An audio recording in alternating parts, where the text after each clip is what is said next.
हमारे पास सात्विक तांत्रिक विद्या है, और जो दूसरे समाज से या दूसरी परंपरा से हैं उनके पास तामसिक विद्या ज्यादा है, और वो उच्चाटन करते हैं, परेशान करते हैं, किसी के पकड़ में नहीं आए, प्रशासन डॉक्टरों के पकड़ में नहीं आएगा कि मर कैसे रहे। प्रतिदिन 8-9 व्यक्ति मरते थे मैलू के अंदर, तकरीबन 90 से 100 व्यक्ति गए, तब धर्मपुर जी को ले गए, और धर्मपुर जी को ले जाकर कहा बाप जी ने सुबह प्रातः काल जाकर के शमशान भूमि के अंदर अपने योग बल से धूप दिया, और वापिस एकदम पसीना पसीना हुए आए। द्वारकादास जी सेठ के घर में आसन था, चादर ओढ़ के बैठे कि कोई भी मुझे स्पर्श मत करना जब तक मैं नहीं कहूं। घंटा भर बैठे रहे, 1.5 घंटा बैठे, इतने में ढाड़िया में से एक भक्त आया, उसने जबरदस्त नमस्कार करने के बहाने, और होनी थी कोई स्पर्श करते, बाप जी ने कहा अब आप में से कोई नहीं मरेगा, मुझे अभी समाधि लेनी पड़ेगी। ऐसे धर्मपुर जी ने समाधि ली। उसके बाद मोहनपुर जी महाराज, सब जानते, मैंने पहले भी चमत्कार बता दिए कि उस सिद्ध पुरुष को समझना, जो भाग्यशाली वो समझ गए, वो ना किसी प्रकार के थे, उनका प्रकार एक शंकर का रूप था, इसलिए आजकल हम मालानी के महादेव से उनको पुकारते हैं। तो 2 रूप रखते थे, बाल रूप आपने देखा हो, बच्चे जैसी बातें, बच्चे जैसी गतिविधियां करते थे, और विकराल रूप रखते थे, तब वो दूसरा रूप रखते थे। मुझे सौभाग्य मिला कि मैं 5 वर्ष से लेकर के 50 वर्ष तक महाराज जी के साथ रहा हूं, और मां की तरह पाला, पिता की तरह संरक्षण दिया, और गुरु की तरह आशीर्वाद दिया, ये बांधा दिया, गादी दी, और अपने कुछ ज्ञान था वो भी दिया। तो मैं परम सौभाग्यशाली मानता हूं, मैं मोहनपुर जी का एक महान कृपा पात्र हूं। उस परंपरा का मैं एक बात कह के मेरी बात पूरी कर, कोई महिमा मंडित नहीं कर रहा हूं। वास्तविकता ये कि नास्तिकवाद खत्म होना चाहिए। वास्तविकता ये कि हमारी विद्या, हमारी परंपरा, जो सनातन परंपरा पूरे विश्व का गुरु था, उसको स्वीकारोक्ति करवानी पड़ेगी।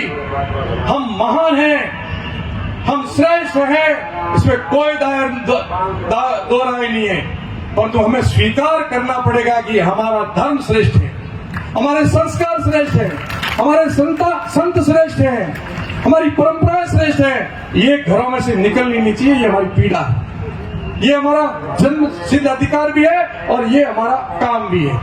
अंत में एक बात स्पष्टीकरण करूंगा। मैं आया अध्ययन करने के लिए, बालकाल में रहा, मुझे जगरामपुर जी का पूर्ण रूप से संरक्षण मिला। बाल्यकाल में बाप जी इतना नहीं संभाल पाते थे जितना जगरामपुर जी संभालते थे। मेरे खाने पीने की, कपड़े की जो आप शुल्क होता था, आचार्य जी बिराजे उस समय भेजना। आचार्य जी एक संस्मरण में जरूर सुनाना चाहूंगा आपके चरणों में। मेरा एक बार क्या हुआ, हरि जी, मैं खेल में बहुत अव्वल था, पढ़ाई में अव्वल था, यूनिवर्सिटी में भी। आचार्य बिराजे, मेरे 99.99% व्याकरण में नंबर आए, आधा प्रतिशत कटा। मैंने आचार्य जी से झगड़ा किया, मेरा आधा नंबर क्यों कटा, वापिस कॉपियां चेक कराओ। आचार्य जी बोले क्यों माथो खाओ, मेरे काटे तो आधे नंबर है, छोड़े ने। मेरे गुरु कृपा से खेल में मैं 19 फीट लंबी, 6 फीट हाई जंप, मेरे प्रमाण मेरे गुरु जी, उनके सामने सत्य ही बोलूंगा। गुरुकुल झज्जर वो गुरुकुल था जो एक क्रांतिकारी ने स्थापित किया था। आचार्य भगवान देव उनका नाम था, भगत सिंह जी के मित्र थे। भगत सिंह खत्री जाति चौधरी और जाटा मोती उस गोद से थे। भगत सिंह जी को फांसी हो गई, ये भूमिगत हो गए, बाल विवाह किया हुआ था। उस माता जी को भी जाकर के कह दिया कि मैं गृहस्थ आश्रम नहीं करूंगा, मैं देश की सेवा करूंगा, इसलिए मैं संत बनूंगा, आपकी मर्जी पर दूसरी शादी कर सकते हो। उस माता जी ने भी कहा मैं आपके लिए साधना करूंगी, और ताउम्र आपका जीवन सफल हो, इसके लिए मैं भी ब्रह्मचारी लेकर के भजन करूंगी। उस सन्यासी के चरणों में रहकर के मुझे विद्या प्राप्त करने का सौभाग्य मिला, और वो जीवन में एक 12 महीने में श्रावणी पर संकल्प करवाते थे। कौन से ऐसे विद्यार्थी है जो राष्ट्र सेवा के लिए आगे, मैं अकेला नहीं पढ़ता था, पूरे देश के प्रत्येक प्रदेशों के विद्यार्थी पढ़ते थे, विद्यार्थी विदेशों के भी पढ़ते थे, और मेरे ऊपर मोहनपुर की कृपा थी। पूछिए आचार्य जी को, किसी एक नियम को भी मैंने कभी खंडित किया हो गुरुकुल के, और आदर्श विद्यार्थी के रूप में एक बार भी मुझे प्रताड़ना नहीं मिली, दंड नहीं मिला, सजा नहीं मिली। इतना सख्त गुरुकुल है कि पेशाब करने के लिए हमें 6 मिनट मिलते थे 2 पीरियड के बाद में। 6 मिनट में यदि वापस नहीं पहुंचे हो तो पूरा पीरियड खड़े रहकर पढ़ोगे। मैंने वो भी नहीं तोड़ा। मुझे देख करके घड़ी मिला सकते थे कि किस समय कौन सी दिनचर्या करनी है, और मैं ये निवेदन करूं कि मेरे अंदर सेवा का भाव शुरू से था, सेवा का भाव शुरू से था, मैं किसी के काम आ जाऊं। आचार्य जी विराजे उस महाविद्यालय का भी आप जैसे छात्र देता रहे, मैं जब तक रहा मैं ही रहा। चुनाव के माध्यम से नहीं, सर्वसम्मति से यही रहेगा हमारा छात्र नेता। मैं घटना एक दूसरी बताना चाहता हूँ। जब परीक्षा का परिणाम आना था और वहां 48 दूसरे गुरुकुल हमारे केंद्र में पूरे भारत के परीक्षा देने आते थे, मैत्री मैच था। हमारे ये जगरामपुरी जी है ना, कुश्ती में भारत केसरी से कुश्ती लड़े थे, एशियाड चैंपियन के साथ लड़े थे। आचार्य विजयपाल जी है ना, ये 2 गाड़ियों को ऐसे पकड़ के खड़ी करते हैं, एक जीप को ऐसे पकड़ा और एक जीप को ऐसे पकड़ा, बस खड़े रहो, गाड़ियां नहीं जाएगी। बड़ी बड़ी सागर को भैंस बांधते पाटे उनको ऐसे तोड़ते हैं जगरामपुरी जी और आचार्य जी। वो गुरुकुल ने हमें केवल शास्त्र नहीं, शस्त्रों का भी ज्ञान दिया। केवल मन से नहीं, शारीरिक, आध्यात्मिक और मानसिक हमारा विकास करा इन आचार्य ने किया। हम तपे हैं उनके कोख में। उस आचार्य ओम नंदी सरस्वती, उनका आशीर्वाद, मोहनप्रीत जी का आशीर्वाद, इनका संरक्षण। आचार्य जी ने संकल्प लिया, विजयपाल जी, उन्होंने स्वामी भगवान देव जी जिनका पूर्व नाम था, आचार्य ओमानंद जी का वर्त में एक बार संकल्प था, कौन ऐसा विद्यार्थी जो राष्ट्र और धर्म के लिए अपने जीवन को समर्पित करता, मैं खड़ा हुआ था। मैंने कहा मैं तो वैसे ही सन्यासी हुई, पर मैं राष्ट्र धर्म की जितनी मेरे से सेवा बनेगी इतनी करूंगा।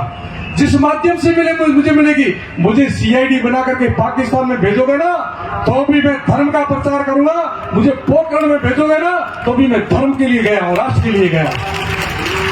चुनौती स्वीकार करना सामान्य बात नहीं है मेरे जैसे संत के लिए।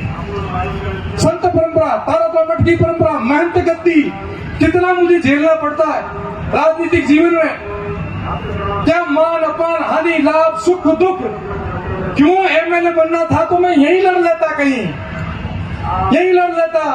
पोखरण क्यों भेजता, क्यों जाया, मैं गया नहीं, ले जाया गया होगा शायद। केवल उद्देश्य ये था जो ओमानंद जी ने संकल्प दिलाया था कि राष्ट्र और धर्म के लिए आप क्या करोगे, तो मैंने कहा जो आप बताओगे इस पर चलेंगे। इसलिए स्वामी ओमानंद जी पीछे आए हमारे लेने के लिए, क्या तू योग्य शिष्य वापिस चल संस्था में समय। मैंने कहा नहीं, जननी जन्मभूमि स्वर्गादपि गरीयसी, मेरे क्षेत्र में कौन करेगा, मुझे वापिस वहां जाने की इजाजत। इसलिए यहाँ आया। मैं एक संस्मरण सुनाना चाहता हूँ। मेरा ये हाथ यहाँ से टूटा हुआ है और ये कबड्डी में टूटा था। कबड्डी में मैं यहाँ से इतनी दूरी पर 6 फीट कूदता था। उन व्यक्तियों के सामने कहता हूँ जो मेरे गुरु और गवाह है, मुझे लंबी दौड़ नहीं लगानी पड़ती थी, और पीछे से ऐसे कूदता था, ऐसे सामने से नहीं।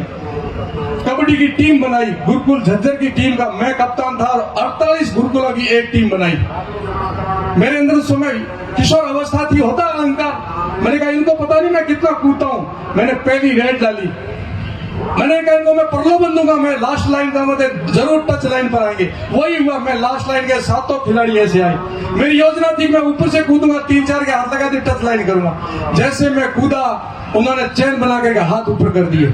हाथ ऊपर करते मेरा पैर फंसा, मैं गिरा, मेरा ये हाथ यहाँ से टूटा। चू तक नहीं हुई, आचार्य जी ने कहा हाथ तो टूट गया। मैंने कोई बात आउट कितने हुए ये बताओ, 3 तो कर दिए। मैंने कहा ठीक है, मेरा काम हो गया। बाप जी को पता चला, हाथ तोड़वा लिया, लाओ के वापिस जगरामपुरी जी को भेजा गया, लाओ उसको वापिस लाओ। मुझे ले आई वापिस, और बाप जी उस समय भैरू रूप में थे। बोला मैं गुरुकुल बन जाना, हाथ तोड़ा, पढ़ाई करने छोड़ दी, खेले घणो है, रोक दिया। अब क्या करें, अब नाड़ी टूटे, नशे टूटे, उनके साथ उठना में मेरे जितेंद्र जी बैठे साथ में, बार खड़े हो ऊपर राजा मंच पर। इनको मैं लेके गया गुरुकुल में, ये बड़े मेलू जन्म है, इनका जन्म है सामने परिवार में, और एक सुयोग्य बनकर हमारी गौशाला पूरी जितेंद्र जी संभाल रहे, ये भी इनके स्नातक है। तो लाए तो मैं चुपके से वापिस गुरुकुल गया। ये आचार्य जी बैठे, चुपके से गुरुकुल गया, भोजन शुल्क मांगा गया कि भोजन शुल्क जमा करो। किससे मांगे, क्योंकि चोरी से गया, बाप जी से मांग नहीं सकता, जगरामपुरी को कह नहीं सकता। आचार्य जी का विजन्मा तो करना पड़ेगा। मैंने कहा आचार्य जी अपना रसोईया होशियार सिंह छुट्टी गया हुआ, मुझे रसोईया बना दो आप। मैंने 3 महीने तक उन विद्यार्थियों के आचार्य की 1500 के स्टाफ की रोटियां बनाई, और रोटियां बना करके वो वाह मेरा आशीर्वाद दिया कि बहुत बढ़िया विद्यार्थी, बहुत कर्मठ है। इतने में होशियार सिंह जी आ गया, वो होगी जगह पूर्ति होगी, अब क्या करें। इतने में दीपू पाली जो गाय चराता था वो चला गया। मैंने कहा आचार्य जी अब गाय चराने भेज दो, और गाय चराते चराते मैंने अष्टाध्यायी याद कर ली थी, और मेरा वहां भाग्योदय हुआ। अष्टाध्यायी में आप जैसे जनप्रतिनिधि आते थे, बड़े बड़े नेता और भामाशाह, जो विद्यार्थी प्रतिभावान होते उनके लिए छात्रवृत्ति बांधते थे। मुझे जहां तक याद है 700-800 रुपए उस समय मेरी छात्रवृत्ति बनी थी, वो मैं अकेला नहीं सभी विद्यार्थियों को देता था। जो गरीब परिवार से अध्ययन करते हैं उनको देता था। घी दूध सारा मेरा आचार्य जी ने निःशुल्क किया।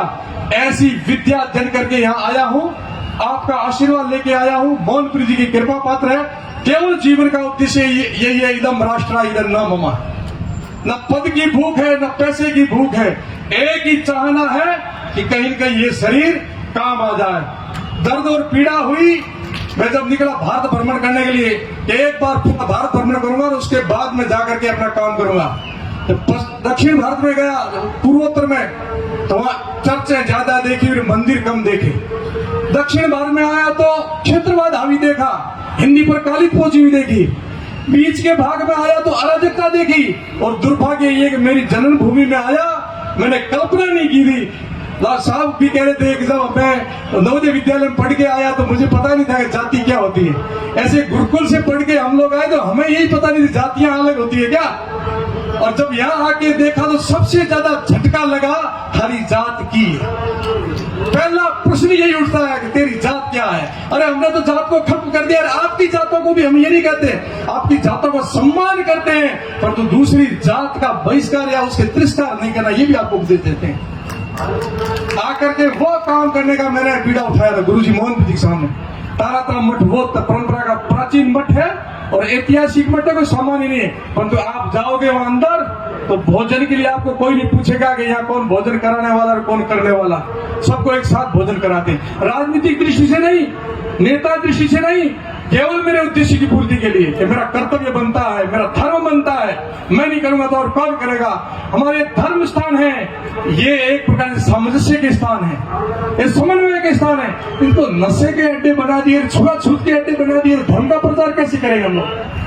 इसलिए पहला काम ये किया, वहां अफीम मुक्त आश्रम मठ के अंदर किसी प्रकार की कोई मनवार नहीं होगी। मुझे कहा जोड़ी को नहीं दिया, मैं भले मत भाई थोड़े पुण्य वाणु देव मानंद देव को वो जोड़ी हम दे रहे हैं बिना अफीम की। अगर 30 त्योहार होलिया खाती रमन करो मैं हीरो बनू जी मां देखो अफीम नहीं चलेगा।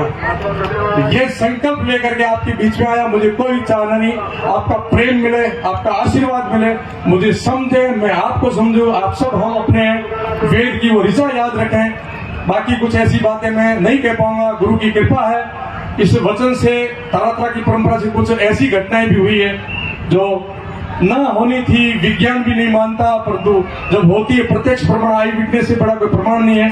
मैं प्रमाण हूं, मैं कभी आपको एकांत में बताऊंगा कि क्या क्या जीवन में घटी है। मैं पुनः इतना ही कहना चाहता हूं कि ये सब आस्था के केंद्र जितने बड़े, एक मैं नहीं हूं, ये जितनी संत परंपरा के संत हैं, इनके पीछे कोई इनकी तपस्या है और इनकी परंपरा के अंदर बहुत सिद्धपीठ है। एक एक से इनके प्रति हमारी वही श्रद्धा होनी चाहिए कि संत हमारे हैं। कोई किसी प्रकार का, हरीश जी ने बहुत अच्छा कहा कि किसी प्रकार का भेद नहीं, कोई ऊंचा नीचा नहीं करना है, अपना पराया नीचा परोवेती करना लगू चेसा। वो भाव ये संत हमारे लिए सबके सम्मान संत है। और हिंदू धर्म के अंदर वो संदेश देना है कि संत को जात में नहीं बांधना, देवता को भी जात में नहीं बांधना। देवता हमारे सबके हैं और साधु भी हम सबके हैं। तब हमारे धर्म की ध्वजा को हम पुनः ले जाएंगे। इस धर्म में से दूसरे कई मत निकलेंगे, हमें प्रसन्नता है, परंतु ये धर्म की ध्वजा पूरे विश्व में मानव को मानव बनाए। संघ के कार्यकर्ता लगे, उनको हृदय से साधुवाद भी दूंगा, क्योंकि वो काम कर रहे हैं पर्दे के पीछे बैठ करके, इसलिए हृदय गदगद होता है, कभी कभी अतिशोक्ति हो जाती। मैंने कह दिया चलो वहां खड़ा है, वो मेरे भाव सरल भाव थे, उसको अन्यथा न ले, विनोद भाव से हंसी मजाक में कहीं कह दिया था। वास्तव में पर्दे के पीछे जाकर के देखा बात तो बेरी को पकड़ना पड़े। संघ जो काम कर रहा है राष्ट्र और धर्म के लिए, हम सब लोग जानते हैं। इस भंडारे को सफल करने में, भंडारे को सफल करने की बात कहूंगा, भंडारे को सफल करने के अंदर ये आयोजन हो रहा है। माननीय मंत्री जी, माननीय हरीश जी, 300 स्वयंसेवक आए हुए और किसी प्रकार की चाहना नहीं है और पूरी संपूर्ण जो सुव्यवस्थित व्यवस्था है, इसके लिए मैं कहूंगा एक बार तालियां बजा करें, अभिवंदन तो करें उनका। और जो व्यक्ति जिला प्रचार के रूप में है, उसका परिचय मैं बताऊंगा, जबकि उन्होंने बहुत मना किया मत बताना। वो 5 बहनों के एक भाई है, 5 बहनों पर इकलौते भाई। डिग्री क्या? BLL, MCOM, LM, LLM और CA होते हुए नौकरी नहीं की उन्होंने कहा कि मैं जितनी बनेगी मैं समाज और धर्म की सेवा करूंगा, इसलिए उनके लिए भी तालियां बजाना कहूंगा। नंदलाल जी बाबा जी बहुत बुजुर्ग है, संत जैसा वेश रखते हैं, हमारे अंदर बैठ जाते हैं। अल्लाह ना बैठ पूजा मत देते मैं थे मोरा 14 खाने महामंडल से लिफाफा ले लिया, फिर दे दिया कहने गरीब ने। ये विषय यो था। कुल मिलाकर के मैं आप सबका सम्मान करता हूँ, आप हमारे अपने हैं और उन स्मृतियों में जाएंगे जो राजनीतिक से पहले हमारा जीवन था। आइए हम मिलकर के क्षेत्र के अंदर एक राजनीति से ऊपर उठ करके हमारे क्षेत्र के समाज के बारे में